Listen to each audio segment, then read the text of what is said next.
UPI বা unified payment interface, যেটা India government করেছিল ডিজিটাল পেমেন্টকে আরও উৎসাহিত করার জন্য, যাতে লেনদেন অর্থনৈতিক ক্ষেত্রে ব্যবসায়ীদের এবং ইউজারদের সুবিধা হয়।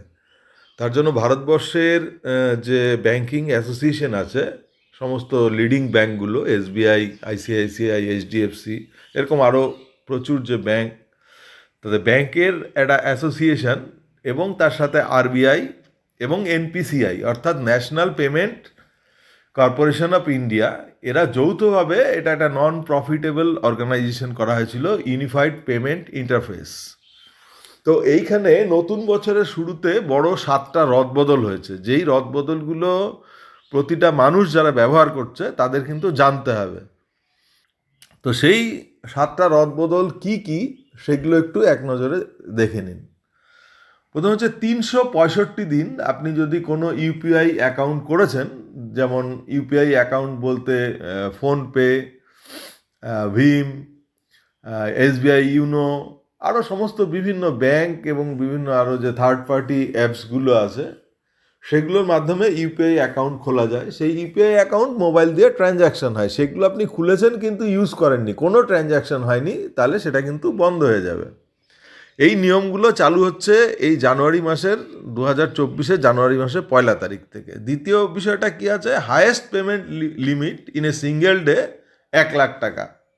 যেটা আগে ছিল বিভিন্ন ইন্টারফেসগুলো আলাদা আলাদা ব্যবহার করতো, 15,000, 20,000, 25,000, সেটাকে করে দিয়েছে ইউনিফাইড, অর্থাৎ 1 লাখ টাকা অবধি হায়েস্ট ট্রানজ্যাকশন সিঙ্গেল ডেতে করা যাবে। তৃতীয় আপডেটটা কি আছে, যে এই 1 লাখের যে লিমিটটা, সেটা কিন্তু হসপিটাল বা কোনো কলেজ বা স্কুলের ফি দেওয়ার ক্ষেত্রে সেটার উচ্চতম যে সীমা সেটা বেড়ে গিয়ে হচ্ছে 5 লক্ষ টাকা।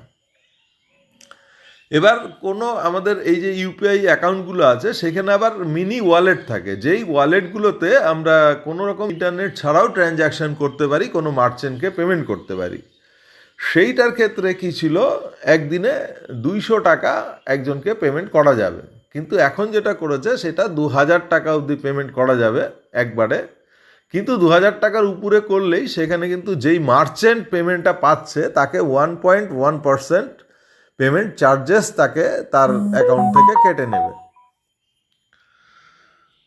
আরেকটা বড় আপডেট, যেটা ভীষণ ভীষণ জরুরি, প্রত্যেকের জানা উচিত, যে আমি কোনো নতুন কোনো মার্চেন্টকে পেমেন্ট করতে যাচ্ছি বা মার্চেন্টের কাছে নতুন কোনো ইউজার এসে ফার্স্ট টাইম তাকে পেমেন্ট করলো, সেই পেমেন্টের পরিমাণ যদি 2000 টাকার উপরে হয়, তাহলে সেই পেমেন্টটা তার অ্যাকাউন্টে রিফ্লেক্ট হতে 4 ঘন্টা সময় নেবে, অর্থাৎ 4 ঘন্টা ডিলে হবে সেই পেমেন্টটা তার অ্যাকাউন্টে ঢুকতে। এটা কিন্তু একটা বড় আপডেট, যেখানে হয়তো অনেকে ইউজাররা রিল্যাক্ট্যান্ট হতে পারে বা কোনো মার্চেন্ট ইউজারদের থেকে পয়সা নেওয়ার ক্ষেত্রে রিল্যাক্ট্যান্ট হতে পারে, কিন্তু এটা করা হয়েছে এই বিভিন্ন ধরনের ফ্রডুলেন্ট অ্যাক্টিভিটি সেইগুলো আটকানোর জন্যই, এটা ইউজারদের স্বার্থ চিন্তা করেই এই বিষয়টা করা হয়েছে।